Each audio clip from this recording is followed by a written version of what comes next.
Plus de 20 000 personnes ont manifesté contre l'esclavage et la vente aux enchères de migrants en Libye. Le rassemblement bénéficiait du soutien de plusieurs personnalités dont Kémy Séba et Claude Siard. C'est un reportage sur la chaîne de télévision américaine CNN qui a mis le feu aux poudres. Les images d'un documentaire ont montré une vente aux enchères de migrants en Libye. Outré, le collectif contre l'esclavage et les camps de concentration en Libye a appelé à manifester le 18 novembre dernier devant l'ambassade de Libye à Paris. Libérez nos frères, libérons l'Afrique, nous sommes noirs, nous sommes humains. Pouvait-on entendre comme autant de slogans proférés devant la représentation libyenne, alors que le rassemblement se déroulait dans une ambiance pacifique mais déterminée. Les manifestants se sont ensuite mis à marcher spontanément en vue d'approcher les Champs-Élysées. Là, ils se sont heurtés à une forte présence policière qui a fait usage de gaz lacrymogène pour tenter de les bloquer. Cet appel à manifester a aussi été soutenu par plusieurs personnalités médiatiques comme l'acteur Roumassi, le footballeur Didier Drogba ou encore l'ancienne Miss France Sonia Rolland.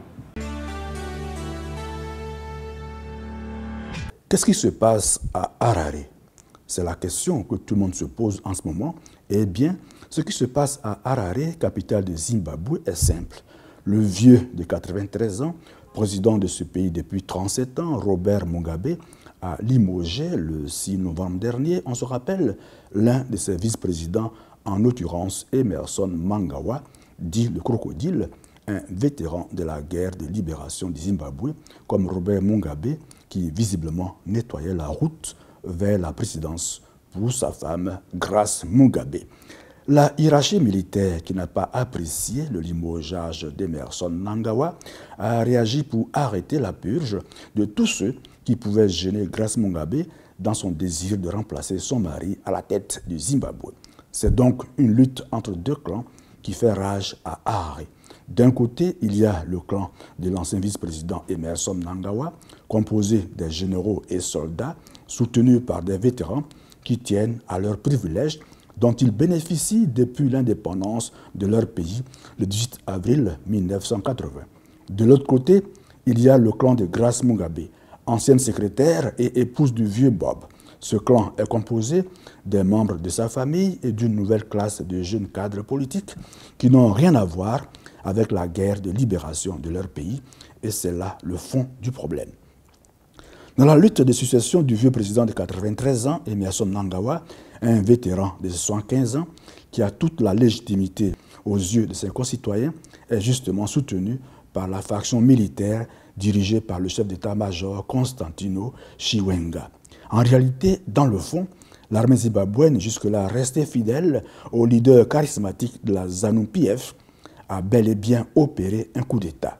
Mais dans la forme, les généraux veulent emmener le vieux Bob à démissionner de lui-même et actionner ainsi par la suite la Constitution pour être en harmonie avec les textes de l'Union africaine. De toutes les façons, Robert Mugabe n'a plus assez de marge de manœuvre. Il a été exclu de la ZANU-PF, son parti qui aura justement pour candidat à la présidentielle de 2018 Emmerson Mnangagwa. Comme Grace Mugabe et tous ses soutiens ont été également exclus du parti au pouvoir qui a donné un ultimatum clair à son mari de démissionner.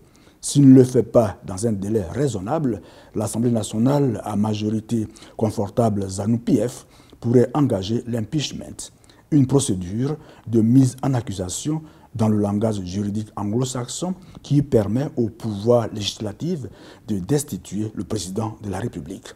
Comme on peut le constater, les jours du vieux Bob au palais présidentiel d'Harare sont comptés.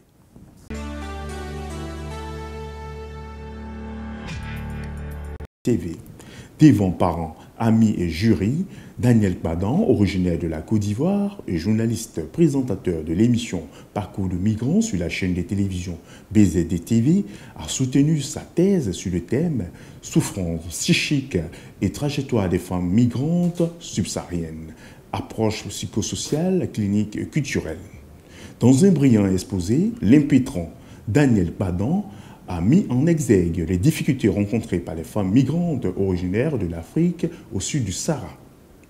Cette soutenance était suivie en Côte d'Ivoire avec l'intervention en visioconférence du professeur François Mbra de l'Université d'Abidjan. Après délibération, le jury composé des professeurs Lucie Boyer, Banabi Benseka Malika, Patrick Denou, Feldman Marion et présidé par le professeur Sherifa Bouata a proclamé Daniel Padan, docteur de l'Université de Picardie Jules Verne à Amiens.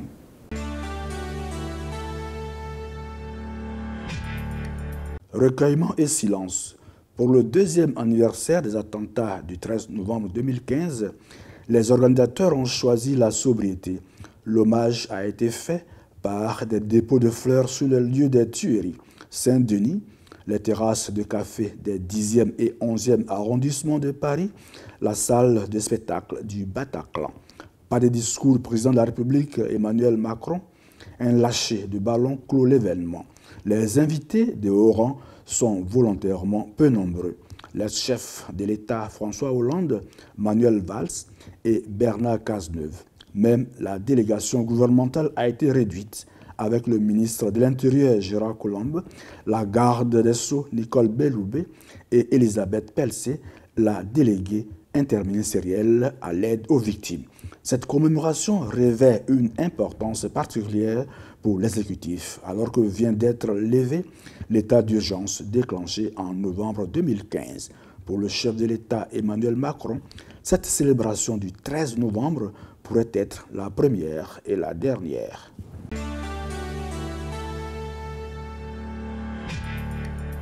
L'Afrique des routes, c'est l'appellation de l'exposition qui a célébré la culture africaine au musée Quai Branly à Paris le week-end du 11 au 12 novembre dernier.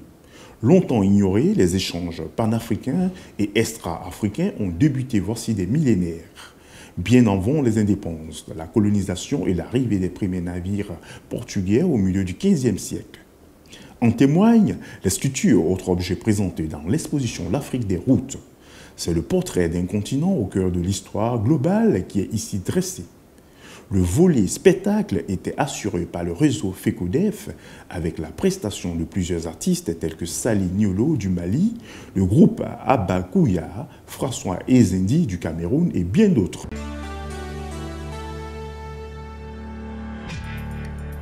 La fille aînée de l'ex-président angolais José Eduardo dos Santos, présentée comme la femme la plus riche d'Afrique, a été limogée mercredi 15 novembre de la présidence du conseil d'administration de la Sonangol, la compagnie pétrolière nationale.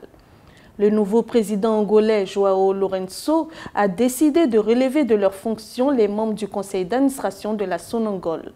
Isabel dos Santos sera remplacée à la tête de la Sonangol par l'ancien secrétaire d'État au pétrole, Carlos Saturnino, selon un décret présidentiel.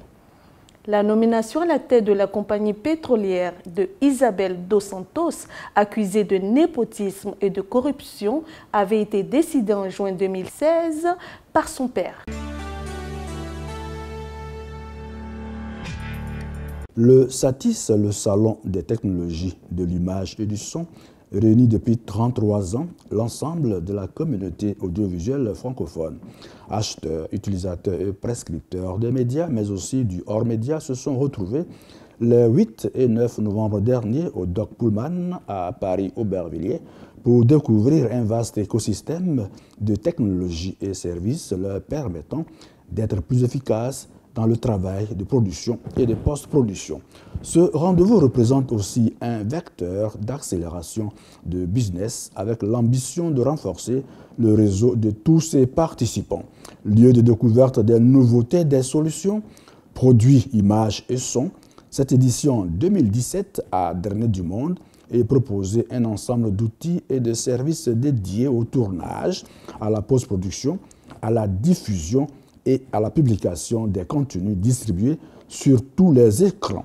Des professionnels ont pu découvrir les nouveautés, produits et services de près de 150 exposants et partenaires et un programme de table ronde organisé dans 5 salles de conférences, 2 salles d'atelier et un théâtre. Plus de 4000 auditeurs ont répondu présents.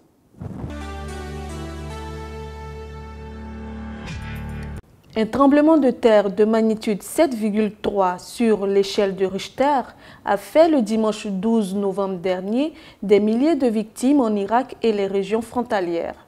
Le bilan du séisme qui a touché dimanche soir le nord-est de l'Irak et des régions frontalières en Iran et en Turquie ne cesse de s'alourdir. Au moins 421 personnes ont été tuées et plus de 7000 blessés selon un nouveau décompte des autorités de la régionale. L'essentiel des victimes était dénombré en Iran. C'est le séisme le plus meurtrier depuis le début de l'année 2017, mais pas le plus puissant par rapport à celui du 8 septembre au Mexique de magnitude 8,2. Selon l'Institut de géophysique de l'Université de Téhéran, le séisme a été suivi par plus de 150 secousses, dont une vingtaine d'une magnitude supérieure à 4, avec un maximum de 4,7 sur l'échelle de Richter.